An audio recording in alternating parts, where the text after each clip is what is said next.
को नहीं दिया। भगवान कृष्ण आए तो उनको भी एक एक रानी को 11-11 संतान दिए। भगवान राम आए, आपका भक्त है लंकापति रावण और इसकी लंका पर चढ़ाई करना साधारण नहीं है। किसी शिव भक्त के ऊपर आक्षेप करना, उंगली उठाना, अपशब्द कहना, यह कोई साधारण विषय नहीं।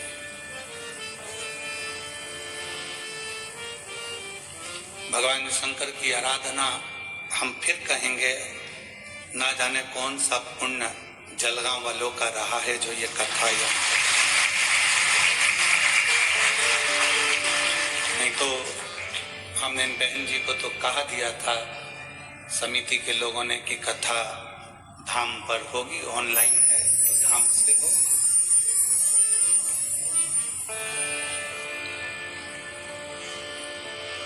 धाम से इसलिए कथा को ऑनलाइन करा जाता है या किसी तीर्थ से कि जो आए उसको स्वीकार, जहां जगह मिल जाए वहां बैठ लो, कथा सुन लो और अपने जीवन को सार्थक कर लो, बाबा से जो मांगना है। इसलिए कथा को ऑनलाइन धाम से रखा जाता है या किसी तीर्थ से रखा जाता है। भगवान शिव देना सिखाते हैं और जिस व्यक्ति की जिंदगी में देने की आदत हो जाती है फिर परमात्मा उसको इस लायक बना देता है कि वो दोनों हाथों से लुटाता रहता है।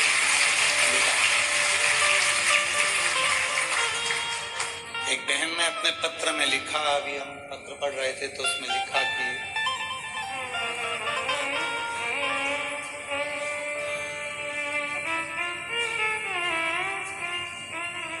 मेरे पिताजी के जाने के बाद मैंने शिव को पिता मान लिया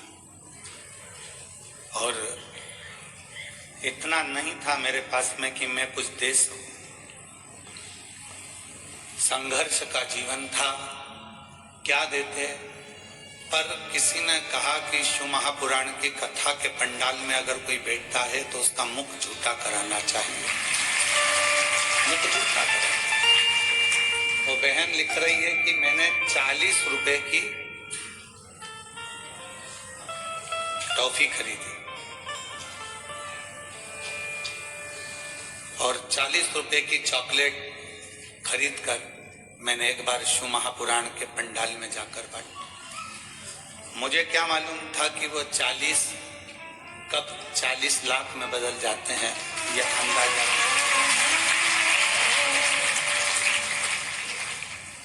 कब वो दे देता है। मेरा नाम कल्पना दत्तात्रेय चौधरी है, आप ही हैं। साधुवाद आपका प्रथम पत्र है, मैं बुलाऊंगा बाद में आपको बेलपत्र के लिए, बैठिए। मुझे अंदाजा नहीं था कि 40 रुपए की चॉकलेट कब 40 लाख तक पहुंचा देती है, यह मुझे विश्वास नहीं। दुनिया की दृष्टि में केवल ये शिव महापुराण की कथा है, दुनिया की दृष्टि में केवल एक सियोर वाला महाराज आता है, कथा बाजता है, चला जाता है। पर आपको अंदाजा जब लगेगा जब कथा सुनने के बाद आप भूमि को नमन कर कर, प्रणाम कर कर, अपने दुखड़े कहकर बाबा से अपनी तकलीफों को सुनाकर उस रज को प्रणाम कर कर जब जाओगे तो 3 महीने में जब बाबा आपकी मनोरथ मुराद पूर्ण कर देगा तो समझ में आएगा ये कथा है क्या, जो महापुराण की कथा आखिर है क्या, तब समझ में आएगा। इसको समझना किसी के बस की बात नहीं, कौन समझे इसको। पूरा जीवन निकल जाए मनुष्य का, पूरी जिंदगी चली जाए मानव की, तो भी नहीं समझ पाता कि शिव की अविरल भक्ति है क्या। देखिए, परिश्रम पारदर्शिता, प्रेम और पवित्रता, ये 4 चीजें। पहले नंबर पर है परिश्रम।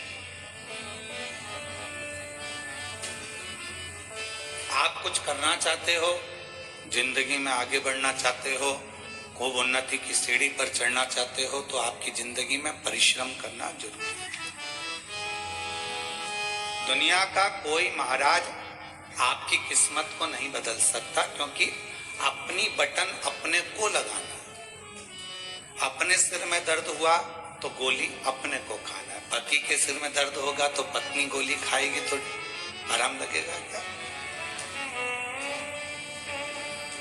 खांसी चली हमको और हम तुम्हें इशारा कर दें कि खांसो री जीजी, हम खांसो, तो हमारी खांसी बंद हो जाएगी क्या?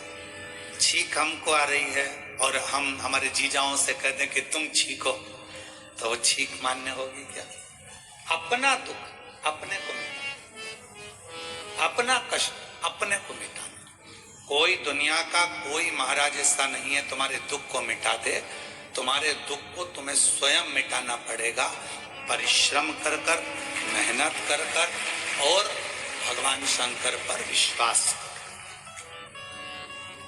शिव पर भरोसा कर, शिव पर विश्वास कर।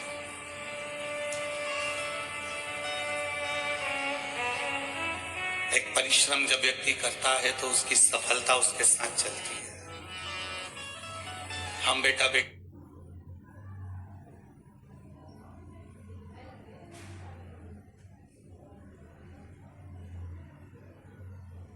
से कहते हैं कि तुम क्यों टेंशन लेते हो, एक एग्जाम क्लियर नहीं हुआ, दूसरा होगा, दूसरा नहीं हुआ, तीसरा होगा, तीसरा नहीं हुआ, चौथा होगा, थोड़ा इंतजार तो करो।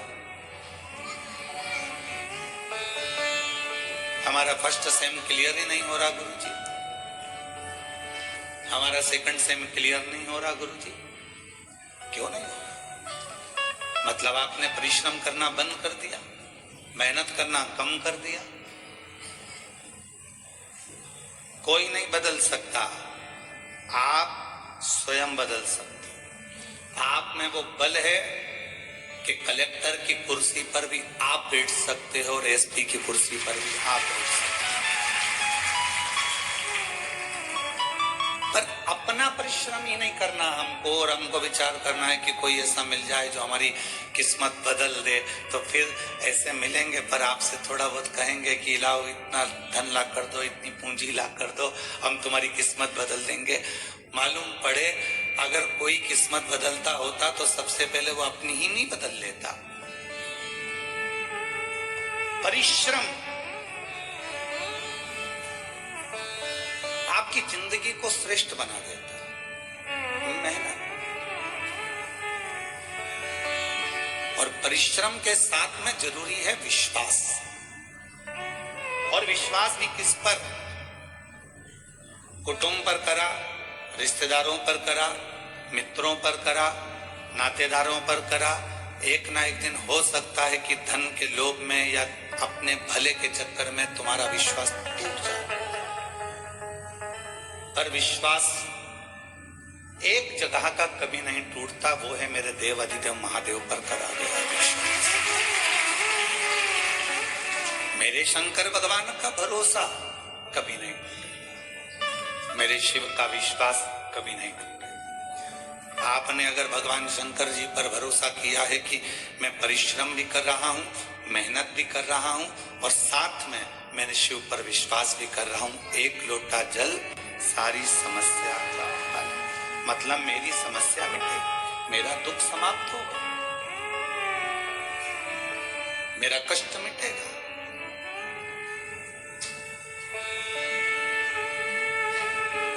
अब वो दुख आपका नहीं रहा। जब आपने किसी पर भरोसा कर लिया, विश्वास कर लिया, तुमने कह दिया कि मैं तेरे पर इतना विश्वास करती हूं कि मैं तेरी हूं, तू मेरा, मतलब अब तुम्हारे मोबाइल का बैलेंस वही डलवाएगा, निश्चित। विश्वास है ना तुम्हारा, भरोसा है ना तुम्हारा।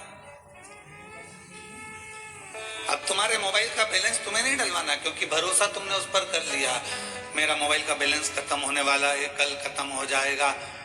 एक कॉल नहीं गया तो शाम तक बैलेंस आ जाएगा, फोन नहीं आया मतलब बैलेंस खत्म।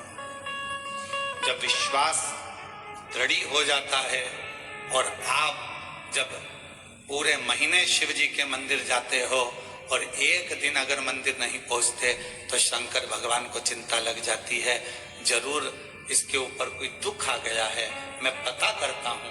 नंदी जाओ, क्या तकलीफ है मालूम कर कर आओ। नंदी कहता है कि उसके घर में तकलीफ है, तो नंदी उसका दुख नहीं मिटा। नंदी कहते हैं कि दुख तो मिटेगा पर फाइल थोड़ी मोटी है। शिव जी कहते हैं चिंता मत कर नंदी, भूलवश यदि वो मेरी शरणागति में दुख में भी मेरा स्मरण कर लेगी, दुख में भी मुझे याद कर लेगा, तो विश्वास उसने मेरे पर करा है तो उसका दुख भी मैं मिटा सकता हूं। अब कई लोग ऐसे हैं संसार में जो अपने को एक बीमारी लग गई, एक तकलीफ लग गई, एक दुख आ गया, किसी का किडनी गड़बड़ हो गया, किसी का लीवर गड़बड़ हो गया, किसी को कैंसर हो गया, किसी को कुछ हो गया, और उसने अपने आप को सोच लिया कि अब तो मेरा अंत समय आ गया, अब मैं मरूंगी, अब मेरा कुछ नहीं हो सकता, अब मेरी तबीयत ठीक नहीं रहती, अब तो मेरा शरीर बेकार हो गया। जो बार बार ये स्मरण करता है कि अब तो मेरा शरीर बेकार हो गया, अब तो मैं बिल्कुल बेकार हो गई, अब मैं कुछ नहीं कर सकती, मेरी जिंदगी में अब तो मरने का समय आ गया, तो तुम निश्चित हो मरोगी, पक्का, और जल्दी मरोगे। पर तुमने सोच लिया है ऐसी बीमारी, तो मैंने सुना है कथा में कई महाराजों का पत्र मैंने सुना, वो सीवर वाला महाराज बाजता है कि कैंसर जैसा रोग ठीक हो गया, टीबी लीवर किडनी जैसा रोग ठीक हो गया, तो मैं शिव जी को एक लोटा जल चढ़ाऊंगी और अच्छी होकर मानूंगी तो अच्छी हो जाओ। अपने हारे हार है और अपने जीते जीत। हम हारे कि हार गए और हम जीते कि जीत गए, अपने को भी तो जीतना। डॉक्टर बोला है घुटने बदलना है, हम डॉक्टर को शिव का रूप मानते हैं। हमारी शिव महापुराण की कथा में एक वर्णन आता है, उमा संहिता में शिव महापुराण में वर्णन किया गया कि मेरे देव अधिदेव महादेव भगवान शंकर जब पार्वती जी सूखे पत्तों का सेवन करती रही, करते करते पत्तों का सेवन छोड़ दिया, दुर्बल हो गई, तब भगवान देव अधिदेव महादेव औषधि लेकर पार्वती जी के पास पहुंचे थे। तो हम जितने दुनिया के डॉक्टर हैं इन सबको शंकर कहते हैं, ये शिव का एक रूप है। इसलिए हम कहते हैं कि शंकर पर विश्वास करो, लोटा भर जल चढ़ाओ, जो बताया जाए वो करो, पर उससे पहले अपने प्राथमिक चिकित्सा केंद्र, अपने हॉस्पिटल जो नजदीक में डॉक्टर हैं उनके पास जाओ, उससे जाकर जांच कराओ, जो दवाइयां दे वो खाओ, क्योंकि डॉक्टर भी शंकर का एक रूप होता है। जो पार्वती जी के पास गए थे औषधि लेकर, तो मेरे शिव भी डॉक्टर बनकर ही गए थे। शिव अपने हारे हारे और अपने जीते जीत। अपन क्यों हारे? डॉक्टर ने कहा कि घुटने बदलना पड़ेंगे, उनसे कहो डॉक्टर साहब दवाई दीजिए, गोली दीजिए, जांच करिए। अब मैंने आपको दिखा लिया, अब एक बार मेरे महादेव को और दिखा। रोज अपने घर से एक लोटा जल भरो, शिव जी के मंदिर जाओ, शंकर जी को जल चढ़ाकर बेलपत्र लेकर, घुटना, कमर, पीठ कहीं पर भी तकलीफ है तो नंदी के ठीक पीछे, राइट में नहीं, नंदी के ठीक पीछे बैठो और भगवान शंकर का नाम लेकर कुंदकेश्वर का बेलपत्र खाना प्रारंभ करो। 1.5 महीने के बाद फिर डॉक्टर के पास जाओ, एक बार मेरे घुटने की जांच करिए, डॉक्टर कह देगा आपको ऑपरेशन की जरूरत नहीं, घुटने ने काम करना। आप जीत गए। इसको कोई सीवर वाला महाराज ने नहीं जिताया, इस बीमारी को किसी ने नहीं भगाया, इस बीमारी को आपने भगाया अपने विश्वास के बल पर, अपने भरोसे के बल, अपनी दृढ़ता के बल पर।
महापुराण की कथा 4 चीजें बता रही है। पहले नंबर पर है परिश्रम, दूसरे नंबर पर है पारदर्शिता, तीसरे नंबर पर है प्रेम और चौथे नंबर पर है पवित्रता।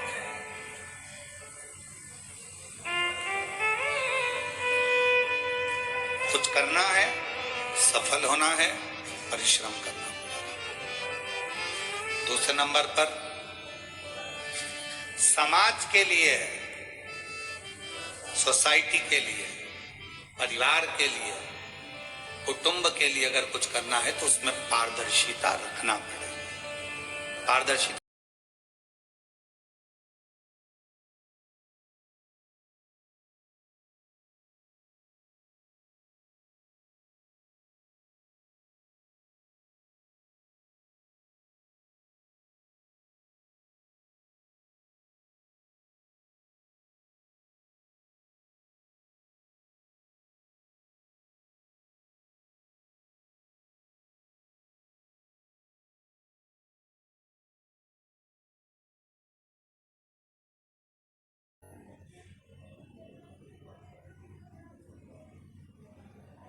समझते हो? कभी एक माँ कभी अपने किसी बहू से सामने या अपनी बेटी से ये ना कहे कि मुझे बड़ी बहू अच्छी लगी कि छोटी बहू अच्छी लगी, मेरा बड़ा बेटा ज्यादा अच्छा है कि छोटा बेटा ज्यादा अच्छा है। कभी माँ अपने मुख से ना कहे, कभी माँ अपने मुख से ये ना कहे कि मेरी बड़ी बहू अच्छी है कि छोटी बहू अच्छी है। क्यों? बुढ़ापा आते आते गेंद किसी भी पाले में जा सकती है, किसी से भी पाला पड़ सकता है। आपकी पारदर्शिता एक जैसी होना चाहिए। मेरी बड़ी बहू भी बहुत अच्छी है, छोटी भी बहुत अच्छी है। मेरा बड़ा बेटा भी बहुत संभालता है, छोटा भी बहुत संभालता है। मेरी बड़ी बहू हो सकता है थोड़ा भोजन बनाने में उसका ध्यान नहीं जाए, परंतु बाकी के काम वो कर लेती। मेरी छोटी बहू बाकी के काम में ध्यान ना जाए पर भोजन अच्छा बना लेती। पारदर्शिता बराबर रखी।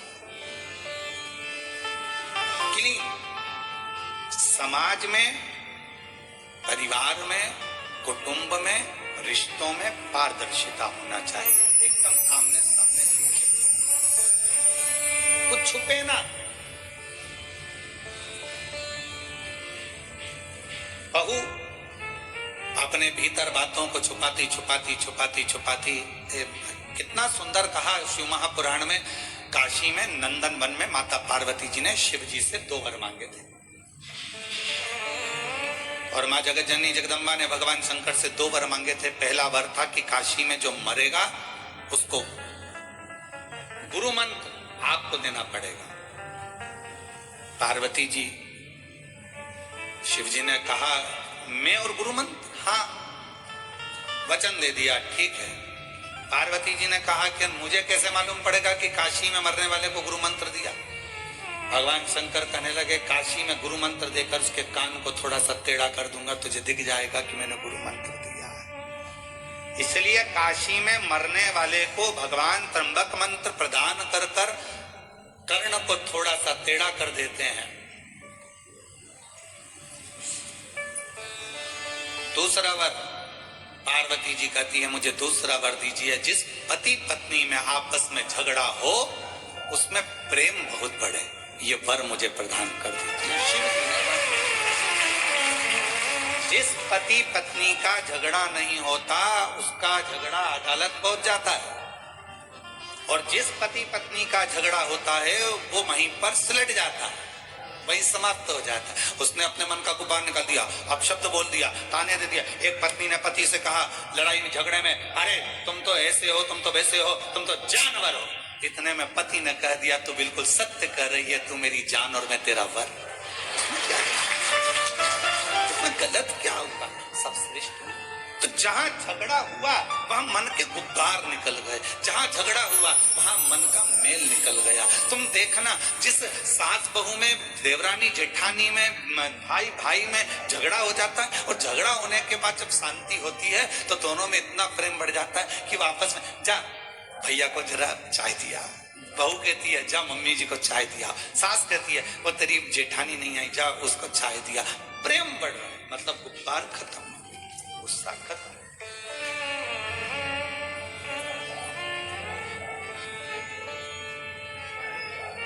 दो वर मांगे हैं, उसमें एक वर मांगा कि झगड़ा हो तो प्रेम बढ़े।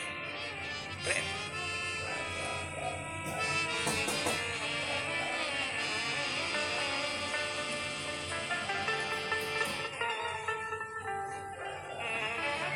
वो एक सहज भाषा में, हमारे यहाँ ब्रजभाषा में लोग गाते हैं ना,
क्यों नहीं, मेरी क्यों नहीं?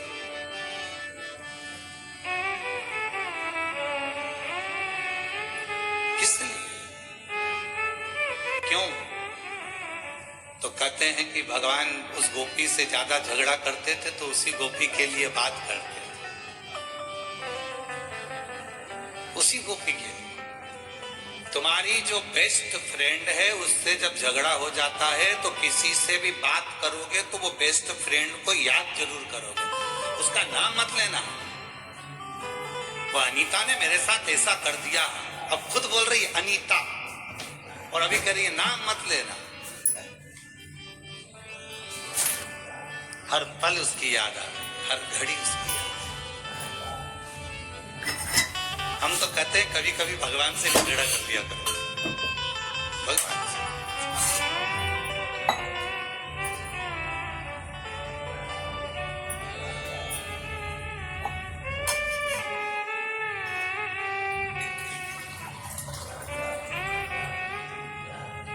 मीरा कहीं थारी मासी लागे नामदेव कहीं चाचा जी, और हम कहीं थारा दुश्मन लागे सुन ले महाराज ठाकुर जी।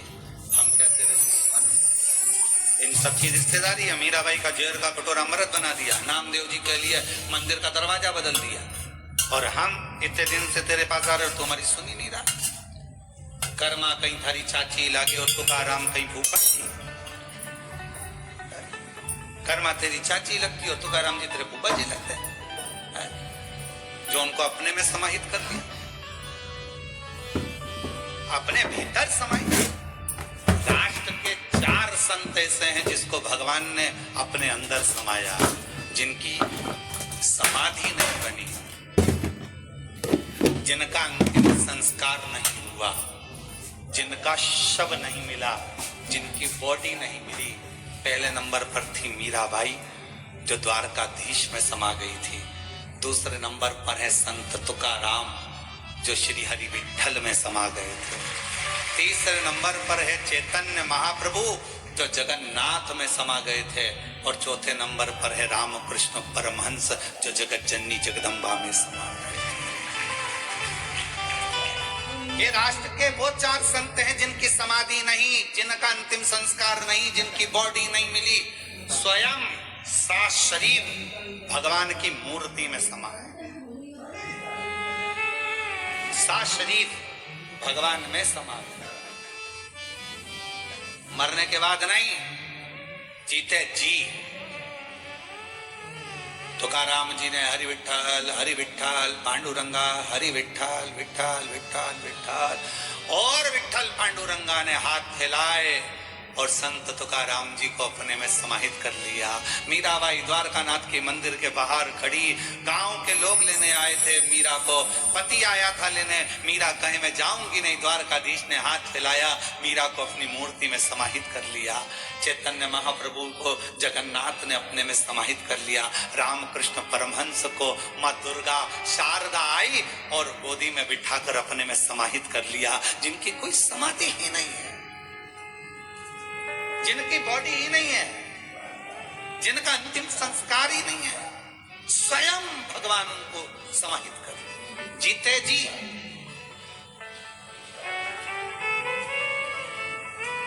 कभी कभी भगवान से झगड़ा कर लिया करो। कर्मा कहीं चाची लागे तुकाराम जी फूफा जी, और हम कहीं थारा दुश्मन लागे सुन दे मारा ठाकुर जी। हम क्या तेरे दुश्मन, हमारे लिए भी तो कुछ कर दे।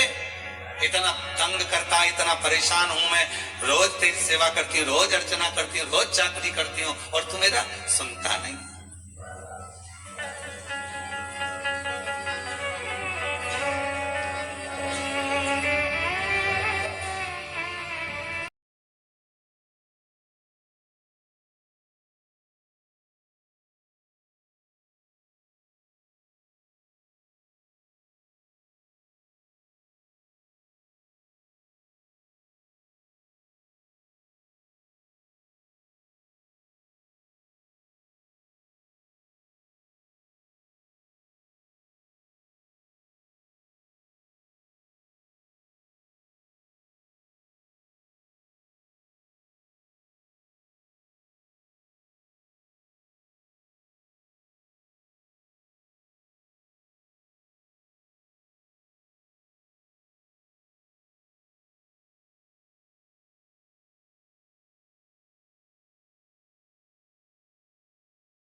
सबके साथ रास रचा और मुझे छोड़।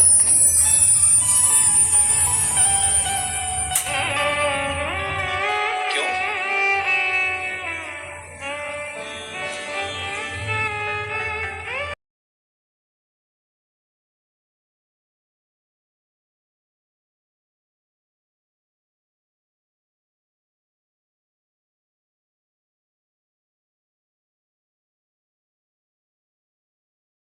झगड़ा भी सार्थक हो जाता। पहले नंबर पर है परिश्रम, दूसरे नंबर पर है पारदर्शिता। अपना जीवन में छुपाना। महाराज एक बात याद रखना कि अपनों से क्या छुपाया।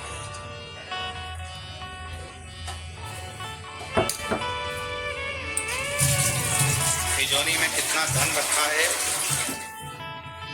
आपको मालूम है, पर एक और है आपके घर में जिसको सब मालूम है कि आपकी तिजोरी में कितना बना है। या तो तुम नाम बता दो, नहीं तो मैं बता दूं।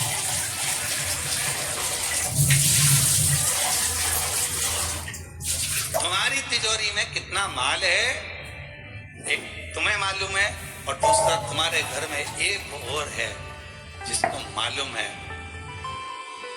जो तुम्हारे घर में लड्डू गोपाल बैठे हैं, ठाकुर जी बैठे हैं, शंकर जी बैठे हैं, सब मालूम है क्या हो रहा है। चुप रहता है वो, घर के अंदर बैठा रहता है वो एकदम चुप। तुम तो इतनी सी खड़ी शक्कर दे के उसको संतुष्ट कर देते हो। खड़ी शक्कर, ये खड़ी शक्कर भी हमने महाराष्ट्र में आके सीखी है। पहले हमने एक जनी से कह दिया था कि हमारे भगवान को भोग लगाने के लिए मिश्री चाहिए, वो इतना बड़ा पाउच ला कर दे गया मिश्री का, और उसके साथ में चूने की डब्बी भी दे गया।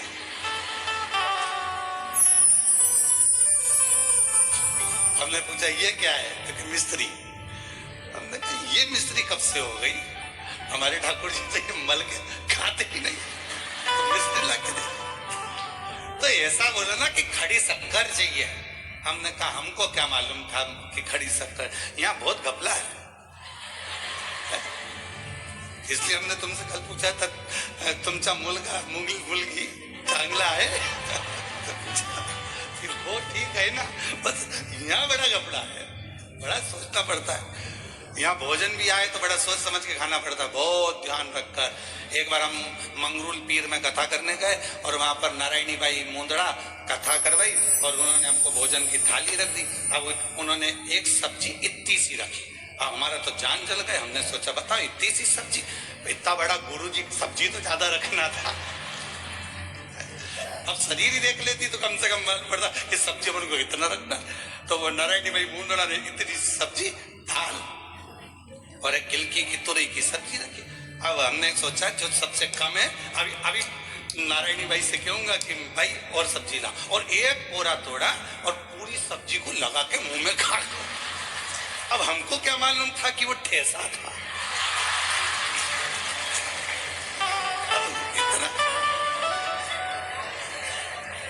इतना ठेस पहुंचाया कि 4 दिन तक नारायणी बाई से कहा कि दवाई ला दो। कथा में 4 घंटे बैठना है तो थोड़ा ठेस पहुंच गई शरीर को, इतना ठेस। तो यहाँ बहुत घबला है, खाने में भी थोड़ा ध्यान रखना पड़ता है, बहुत ध्यान, सावधानी पूर्वक। पहले उसको टच करके देखना पड़ता है, सही चीज है गड़बड़ है।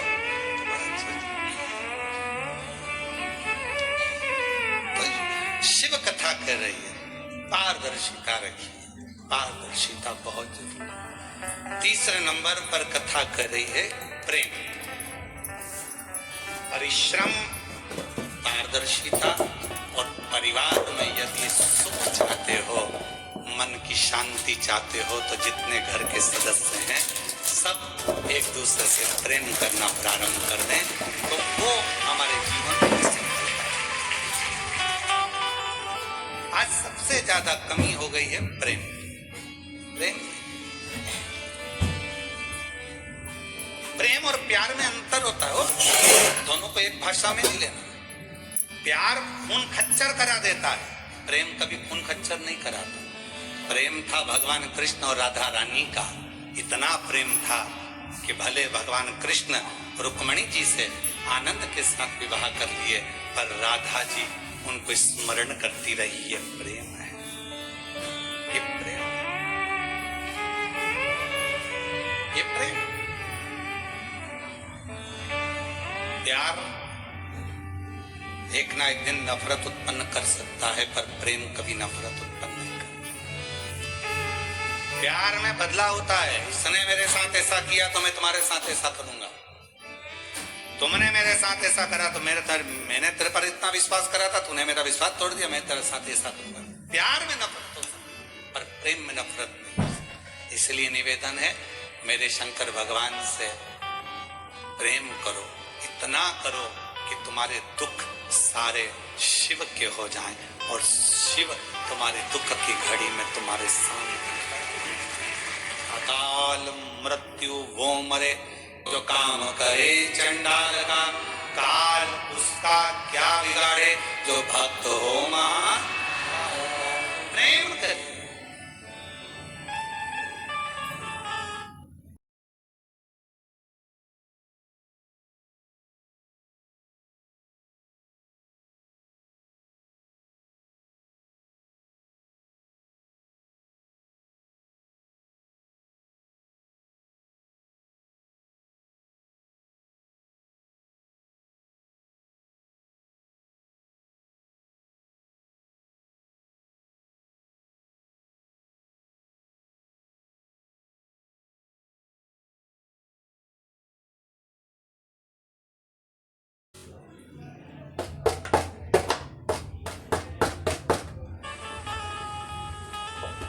अब ये रिसर्च करा विदेश में कि इतना हार्ट अटैक आ कैसे रहा, लोग इतना मर क्यों रहे। एक्सरसाइज कर रहे हैं निपट गए, नाच रहे हैं शादी में अटैक आ गया, रिसेप्शन में खा रहे थे मर गए, गरबा खेल रहे थे मर गए, किसी काम से जा रहे थे मर गए। इतना हार्ट अटैक आने का कारण क्या है? तो रिसर्च में निकला कि आज का व्यक्ति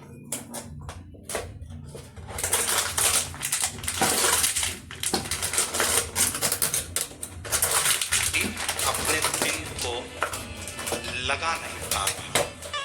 जो दिल किसी से लगता नहीं है, फिर वो दिल हॉस्पिटल में खुलता है, ब्लॉकेज हो जाती है, उस दिल को लगा। विदेश में लोग उस दिल को लगाने के चक्कर में कहीं कुत्ता पाल लेते हैं, कहीं किसी से जीव लगा लेते हैं, कहीं कुछ कर लेते हैं। हम तो आपसे करें, आप भारत की भूमि पर रहते हो, शिव जी से दिल लगा लो। जो दिल शिव से लग गया फिर वो दिल खुलेगा नहीं। हॉस्पिटल में वही दिल खुलता है जो लगा नहीं होता। प्रेम आज प्रेम की कमी हो गई, प्रेम की कमी हो गई, इसलिए ये हार्ट अटैक आ रहा है। प्रेम करना प्रारंभ करो। हंसी चली गई लोगों की, घर में सब मोबाइल ले लेकर पड़े रहते हैं। बेटा अपने कमरे में, माँ बाप बेटा सब बैठे हैं, पर एक ही हॉल के अंदर बैठे हैं। माँ उधर काम कर रही है, इधर बच्चे अपना मोबाइल लिए, पापा अपना मोबाइल लिए, भाई अपना मोबाइल लिया है। एक हॉल में बैठने के बाद भी किसी के चेहरे पर हंसी नहीं है। सब मोबाइल को समय दे रहे हैं, पर एक दूसरे को समय नहीं दे पा रहे। सबका प्रेम छिन गया, सबके चेहरे की हंसी छिन गई। वो प्रेम चला। हमने कल कथा में आपको एक बात कही, स्मरण में होगा आपको, कि मोबाइल आया तो टार्च समाप्त हो गई,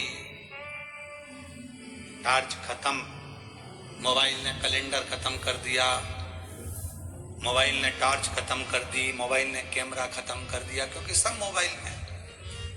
फिर वही मोबाइल तुम्हारी पत्नी के हाथ में आया तो तुम भी खत्म। ये हमने कल कहा। उस मोबाइल को परिवार के साथ जब बैठो तो बेटों से भी निवेदन है, बेटियों से भी निवेदन है, पत्नी से भी निवेदन है, पति से भी निवेदन है, घर के सब मेंबर से निवेदन है कि मोबाइल तो दिन भर चलाना है, डाटा है तुम्हारे पास, दिन भर चलाओगे, पर थोड़ा सा डाटा हटाकर परिवार के साथ बैठकर थोड़ा आपस में प्रेम बनाओ, दिल लगाओ।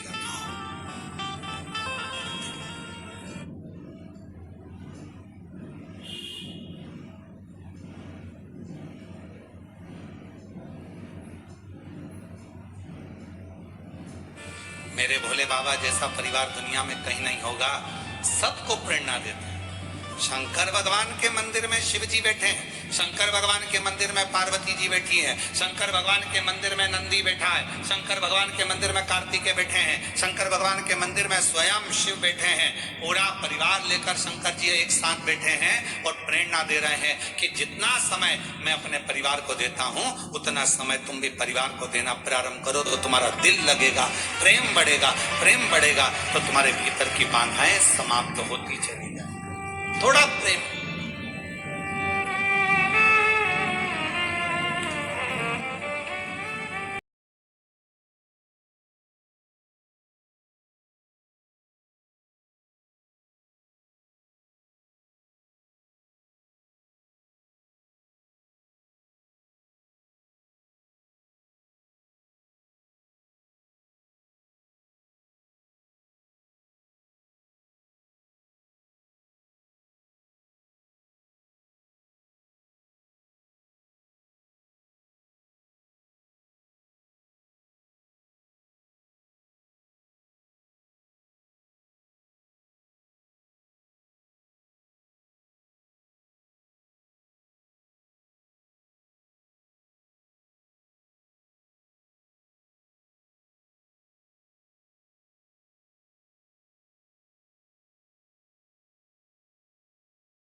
शास्त्र कर रहा है परिश्रम, पारदर्शिता, प्रेम, और चौथे नंबर पर शिव पुराण की कथा कर रही है पवित्रता, स्वयं के भीतर आत्मा की, मन की और बुद्धि की पवित्रता।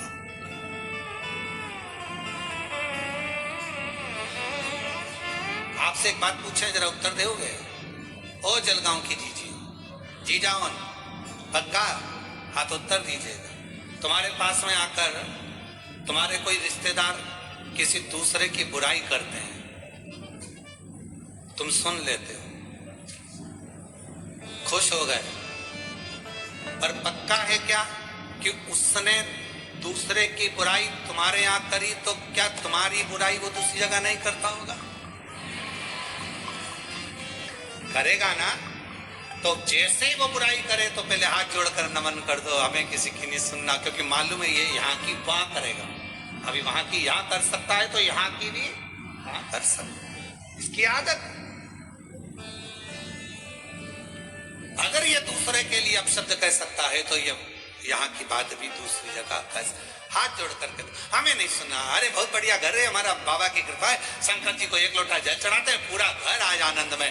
बच्चे भी मंदिर जाने से पहले शिवालय जाते हैं, एक लोटा जल चढ़ाते हैं, बच्चे स्कूल से आते हैं, श्री शिवाय नमस्तुभ्यम कहते हैं, घर के दरवाजे पर श्री शिवाय नमस्तुभ्यम लिखा है, दिवाली की सफाई होगी, सब आनंद होगा, शंकर जी का भजन होगा। हमारे घर में निंदा का कोई काम नहीं है, क्योंकि तू अगर दूसरे की जगह की बात यहाँ कह रहा है तो हमारे यहाँ की ले जाकर भी दूसरी जगह जरूर कहेगा। इसलिए क्या किसको रोइए, चादर तान के सोइए, आग लगे बस्ती में अपन रहो।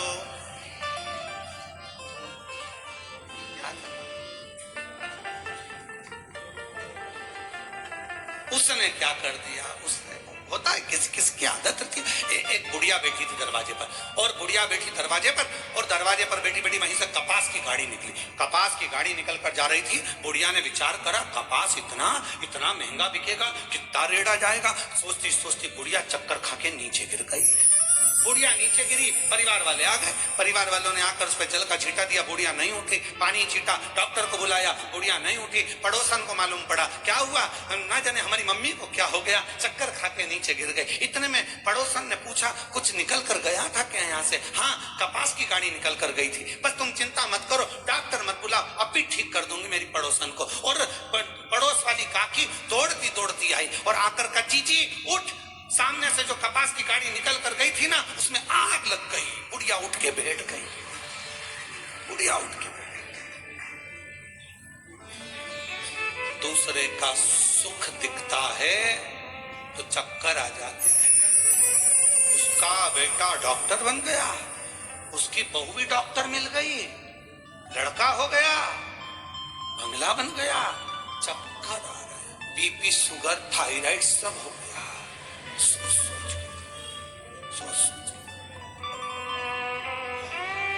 और फिर किसी ने आकर कहा, एक्सीडेंट हो गया बेचारे के, शुगर बीपी थायराइड सब समाप्त।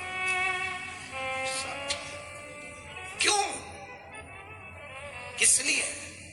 हम दूसरे का क्या सुख सह नहीं पा रहे? हमारी बुद्धि में हमने क्या यही भर कर रखा है कि श्रेष्ठता ना दिखे, बल्कि भगवान से प्रार्थना करा करो, सर्वे भवन्तु सुखी, सब सुखी रहे, सब अच्छे रहे, सब खुश रहे, सब आनंद में रहे। आज का समय एक दूसरे की निंदा का, बुराई का समय नहीं है। आज का समय लोग लड़ रहे हैं, संत संत लड़ रहे हैं, साधु साधु लड़ रहे हैं, सन्यासी तपस्वी राजनेता अधिकारी सब आपस में एक दूसरे की टांग खींचने में पीछे नहीं हट रहे। पर आज का समय उसका नहीं, आज का समय तो भगवत भजन का। अपनी मस्ती में जियो, किसी के लिए अपशब्द नहीं, सबके लिए प्रेम परोसते चलो। वो एक गीत पुराना है पर उसकी एक लाइन बहुत अच्छी।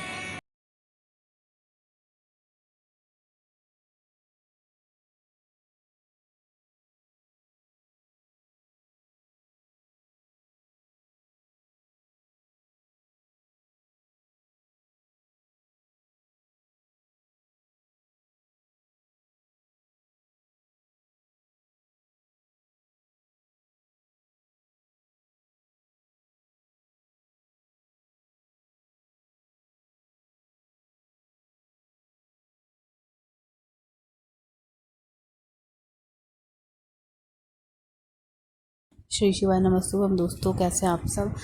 आई होप आप सब अपने घर में अच्छे होंगे। तो वीडियो शुरू करने से पहले मेरे चैनल को सब्सक्राइब करना ना भूलें और मुझे कमेंट्स में बताएं आपको मेरी वीडियो कैसी लगती है और मैं किस और टॉपिक पे वीडियो बनाऊं। तो चलिए, आज का जो उपाय है वो मैं आपको बताती हूँ। जैसे कि आप सभी को पता है, कल से पितृ का जो महीना है वो शुरू हो गया है। तो अगर आपके घर में भी पितृदोष है तो आपको क्या करना है। अगर आप कुछ भी नहीं कर सकते श्राद्धों में, तो 15 दिन में किसी भी एक दिन आप 3 पेड़ के नीचे, पीपल और वट वृक्ष और बेल का जो वृक्ष होता है, इनके नीचे आप पूरी पर मीठा और थोड़ा सा नमकीन रखकर अपनी मनोकामना करते हुए और अपने पितरों का नाम लेते हुए आप ये रख दें, उन्हें जिमा दें। तो आप देखेंगे कि कुछ ही दिनों में आपका जो पितृदोष है वो खत्म। को आपको पत्ते पे रख के ही आपको पितरों को जिमाना है पेड़ के नीचे।